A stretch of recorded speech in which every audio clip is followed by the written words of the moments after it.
Nega Alloh ba'zilarga hamma narsa beradi, ba'zilarga esa hech narsa? Yuragingizga yetib boradigan tarzda tushuntirishga harakat qilaman.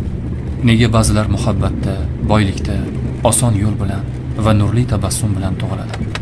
Boshqalar esa og'riqda, muhtojlikda, yolg'izlikda, hatto dushmanga tilamaydigan sinovlar bilan dunyoga keladi. Ammo biz noto'g'ri o'ylaymiz. Biz faqat ko'rinadigan narsalarga qaraymiz. Uylar, mashinalar, go'zallik va pulga. Lekin Alloh ne'matlarni tashqi ko'rinishga qarab emas, hikmat bilan taqsimlaydi. Kimgadir beradi. Shukrni sinash uchun, kimdandir oladi. Sabrni sinash uchun. Kimnidir ko'taradi, u pastdagilarni eslasin deb. Kimnidir pastga tushiradi, u Alloh sari ko'tarilsin deb. Alloh hech qachon adashmaydi. Agar hozir sen xohlagan narsang sendan uzoqda bo'lsa, demak bu yoki u seni barbod qiladi, yoki vaqti kelmagan.